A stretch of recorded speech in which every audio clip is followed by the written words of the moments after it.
PM versus vendor. Team play for success. I'm Gabriela and I have been a certified bilingual translator English to French and Romanian since 2010. I consider myself a beyond words vendor and I love being close to my PMs. I'm Lucía Gutiérrez, a localization project manager with almost 10 years of experience. I have worked in many different LSPs with many different hats, but always focusing on project management, as it is the job I enjoy the most. Hello, everyone. Hello, Gabriela. Hello, everyone. Here we are with another episode of our, I think, beloved podcast. I don't know if you guys are enjoying it, but Lucy and I, we have a strange topic for today. Yes, and I think it's a topic especially my PMs, my colleagues, will be enjoying a lot, and it's about unsolicited job requests. Especially we're gonna discuss on LinkedIn because you all know it's the social media we use the most. Yeah, I think it's a good topic, and we can learn a lot when we are discussing more freely with the PMs or with vendors. I don't know. But if we discuss about the things that maybe are not so open, maybe we can find some solution for a better communication. And I think this is one of the main objectives of this podcast. Yes. But let's start. Maybe I will start and by saying something like, why do we send messages to PMs? You really want to know about that? Why we Yes, send you? I kind of imagine why, but yeah, tell me. Okay. I think many of us vendors, we start sending more messages when work is low. You know, there are some in our job, we have some very busy periods, but we also have what we call famine periods. So we start searching for other projects, to be in contact with other PMs, to maybe sometimes we have time to send more personal messages on LinkedIn, for example. Sometimes we have some template messages. I don't know. One thing that I learned as a vendor is to try to be personal, or send a message that is very human, or at least not sound so automatic. But it's not easy. This is what I really want to tell you, Lucia, or other PMs, that it's not always easy for us to be personal, to do a lot of research about you or about the LSP or the company. Sometimes maybe we are having a difficult period and really want to get it out, and sometimes that message is a get out message. I know it's not always fun for you, but yes, it happens, so I have to be honest. It's not always easy. Yes, I know, and I understand. I can share the empathy. However, from the other side, I can tell you that I get contact requests on LinkedIn around 2 or 3 per day. And then many of those requests come with a message saying, listen, I'm this person and I do this and that, and I will love working with you. This is, on my side, this feels spamming. I know you didn't mean to do that, but when you get a lot of requests continuously, it comes to a point that you say, listen, I can't. This is an avalanche. And an avalanche for something I don't really need. I didn't even ask for it. So it's the frustration that comes with it, because you get dozens and dozens of requests per week, and it can feel really overwhelming. Yeah. And I think it's a human feeling. And maybe if someone, maybe it's very good and has a nice experience, maybe the time is wrong. and your human feeling maybe not even read the message and delete it. So I'm gonna be 100% honest. When I start reading a message and I see that they are asking me for work and I don't have any work, I stop reading. yeah, And if I have time, I reply. If I don't reply. And I don't mean to be rude. It's just that, first of all, LinkedIn is something that I check on my free time or when I'm taking a rest. okay, So I'm not in work mode when I check LinkedIn all the time.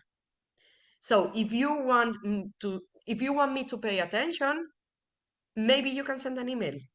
Because an email, even if I don't read it fully, because that's something I wouldn't do neither, but at least I put it in a specific folder for whenever I need somebody. yeah. And this is where I maybe colleagues should consider having some professional email addresses, because I know from experience that uh, some some services, email services, block email addresses or send them to the spam folder if it's not very professional. So ideally, it will be to have an email address with your first name and your last name, even if you are not using a domain. You don't have to have a domain to be a freelancer or a vendor. But I agree with you. Sending an email is more professional, but from experience, again, Lucia, I have to tell you that sometimes our emails, even if it's a professional email address, end up in the spam folder. So here is my question for you: are you checking your spam folders? Yes, I do, but I do it maybe once every 2 months. Yeah. So this is why it's tricky. You advise vendors to send an email, but maybe their email will end up in the spam. So here is my solution for the vendors: use a free function of your email address to track the emails you send. I think in Gmails we have something like free track or something like that. I don't know if you know it. For Gmail addresses, you can see when your emails are open, or if you have a link in your email when the link is clicked. So if you send some nice emails with, you put a lot of work in your emails, and you notice that the PM didn't read your email, maybe the second step will be to contact them via LinkedIn. No, is it a solution? I would hate that because if I read your email, yeah, seriously, if I No, read your you are email not. and I didn't answer, it's because I don't need it. No, you are not reading. This is why there is a tool in for Gmail's addresses Oh, where you you mean can. I understood wrong then. If it hasn't been read, then yeah, you can send a LinkedIn message. But if it has been read and you didn't get an answer, don't get offended. Yeah, We get a lot of requests like that.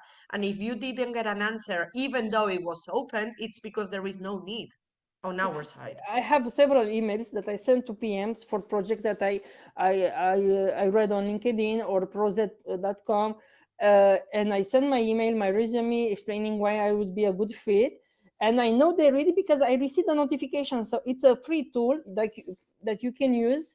I think it's for Gmail. I don't know because I never had an Yahoo email address or other providers, but this is for Gmail. So if you have a Gmail account, and I notice, and if it's a job that I really wanted to, I will send a follow-up email 2-3 days after and asking, I'm writing to you with a follow-up email, and etc.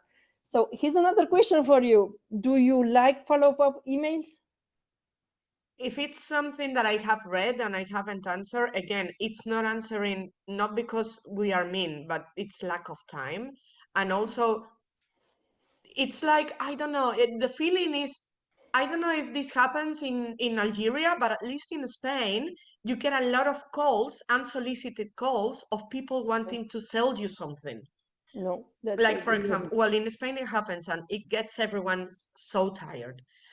And you answer the phone and then it's like, oh, this is an electricity company and I would like to offer you a better rate and blah blah blah. And they do this daily.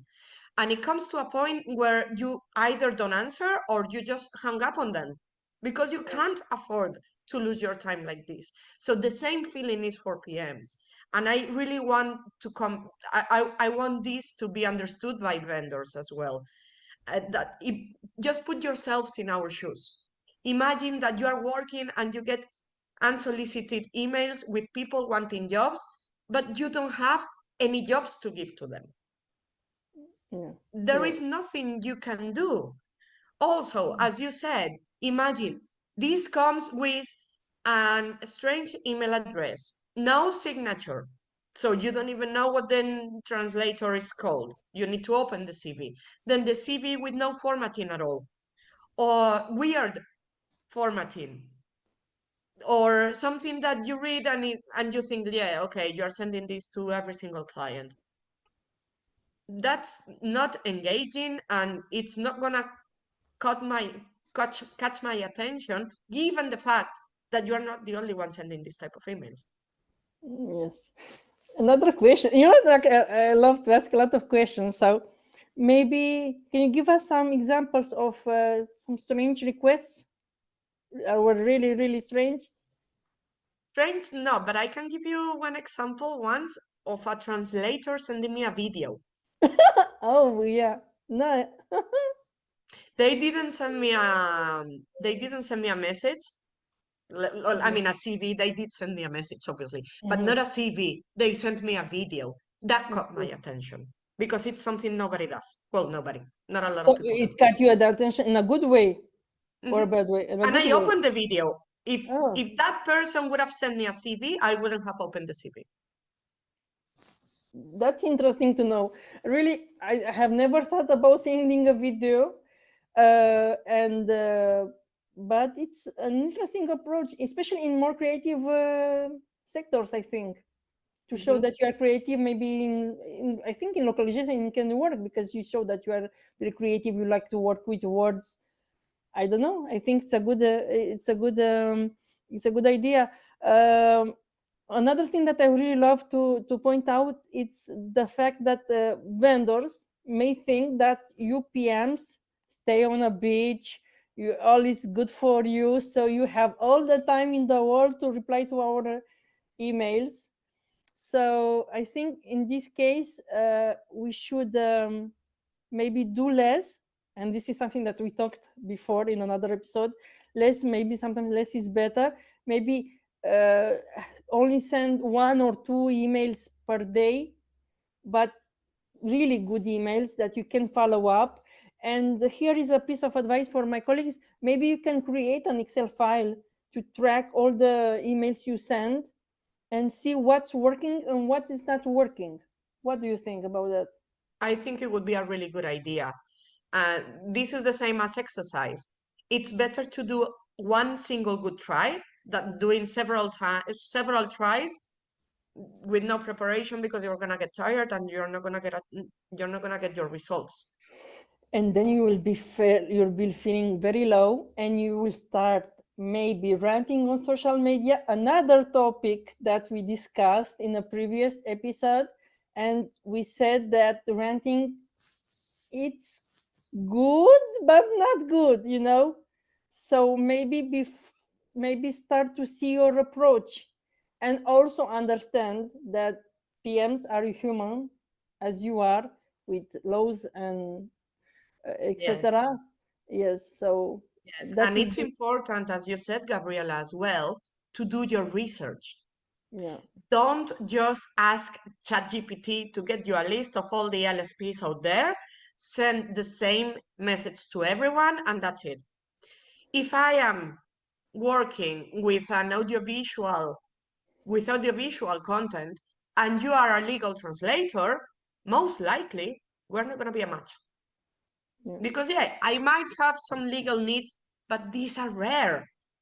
And or I might not even get them because the department I work with is not taking care of legal translations. exactly, exactly. So yeah, first, and then second, PMs are not vendor managers. You need to approach the vendor manager of the company who is eventually going to register in the database and knows the needs even better than PMs.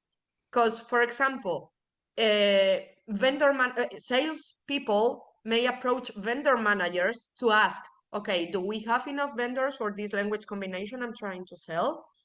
And then the vendor manager knows the needs before it actually happens.